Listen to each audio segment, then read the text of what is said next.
Hello বন্ধুরা, তোমরা সবাই কেমন আছো? আর আজকে তোমাদের সাথে আমি শেয়ার করলাম আমার একটা সানডের একটা স্পেশাল ভিডিও।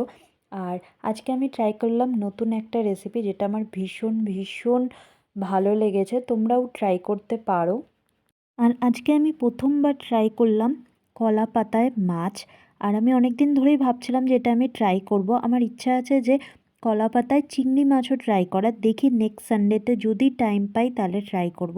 কারণ সব সময় না টাইম হয়ে ওঠে না, শরীর ভালো থাকে না, তো এত কিছু করা সম্ভব হয়ে ওঠে না। কারণ সানডেতে এমনিতেই অনেক কাজ থাকে বাড়িতে, সেগুলো করতে হয়। আর সেই জন্যই অনেক সময় অনেক কিছু চেয়েও করে উঠতে পারি না। আর আমি ভীষণ লেজি হয়ে যাচ্ছি দিন দিন। কারণ অফিসের কাজ থাকে, তারপরে বাড়িতে এসে বাচ্চা সামলে সমস্ত কিছু করে সম্ভব হয়ে ওঠে না। আর একটা কথা আমি ভীষণভাবে মানি, সেটা হচ্ছে লাইফ ইজ বিউটিফুল। আর সেটাকে বিউটিফুল করার জন্য আমাদেরই ট্রাই করতে হবে। কেউ বাইরে থেকে এসে করে দেবে না, কারণ কেউ কিচ্ছু করে না। আমরা যতটা করি ততটাই আমাদের এগিয়ে নিয়ে যায় হ্যাপিনেসের দিকে। আর ছোট ছোট খুশিতে যদি আমরা খুশি হতে পারি না, তাহলে লাইফ অনেক বিউটিফুল, এটা আমি মনে করি।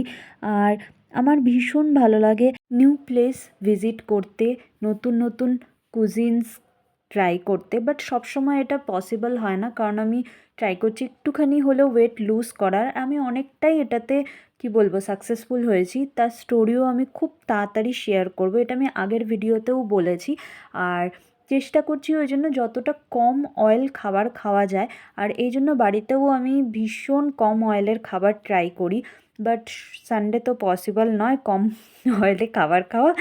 আর ইচ্ছাও করে মাঝে মাঝে যে একটু ভালো কিছু খাই। আর ভালো কিছু খাওয়াই মানে হচ্ছে অয়েল বেশি কনজিউম করা।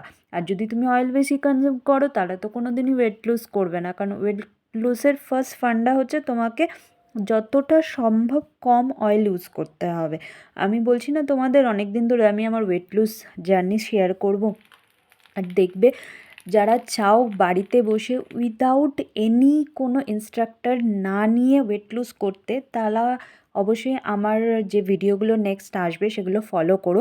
দেখবে তোমাদের অনেক হেল্পফুল হবে। কারণ আমিও একজন সাধারণ একটা ফ্যামিলির মেয়ে, যার পক্ষে পসিবল নয় অনেক বেশি টাকা দিয়ে অনেক ভালো ভালো ডায়েট চার্ট মেনটেন করা, এটা পসিবল না। আর সবথেকে বড় প্রবলেম হচ্ছে ওয়ার্কিং ওমেন, তো সেখানে তো সম্ভবই না, তোমাকে সমস্ত কিছু করতে হবে। তোমাকে অফিসে যেতে হবে, বাড়ি এসে সমস্ত কাজ করতে হবে, বাচ্চা সামলাতে হবে। It's difficult. তারপরে তোমার স্ট্রেস থাকবে, অফিসের স্ট্রেস, বাড়ির স্ট্রেস। It's difficult. যারা এটা করে তারা জানে যে কতটা ডিফিকাল্ট এটা। তবুও হ্যাঁ, লাইফে এগিয়ে যেতে হবে। লাইফে এগিয়ে না গেলে তো চলবে না। কারণ কেউ কারোর হেল্প করতে আজকালকার দুনিয়ায় আসে না, সবাই শুধু তোমার চাইবে খারাপ হোক। এত বাজে দুনিয়া, এত কিছু আমি দেখি না, মাঝে মাঝে নিজেরই হাসি পায়। তুমি সামনের কলিগদের হেল্প করবে, বাট রিটার্নে তুমি কিচ্ছু পাবে না। তারাই তোমাকে আরও যাতে তোমার ডিগ্রেড হয় সেই ট্রাই করে। তবে মাছটা ভীষণ ভালো হয়েছিল, পুরোটাই আমি দেখিয়েছি কী কী ইনগ্রিডিয়েন্ট আমি ইউজ করেছি। আর ভিডিওটা কেমন লেগেছে অবশ্যই জানিও। এইভাবে একবার ট্রাই করে দেখতে পারো, কিন্তু একটু ঝাল বেশি দেবে। আর টাইম নিয়ে এই রেসিপিটা করবে, দেখবে খেতে সত্যি খুব সিম্পলের ওপরে ভীষণ ভীষণ টেস্টি হয়। আর অবশ্যই আমার ট্রাই করা দরকার ডিফারেন্ট টাইপ অফ কুকিং, কারণ বাঙালিদের মধ্যেই এত ভ্যারাইটিস খাবার আছে যেগুলো আমরা খেয়ে হয়তো শেষ করতে পারবো না। আমি কি ঠিক বললাম?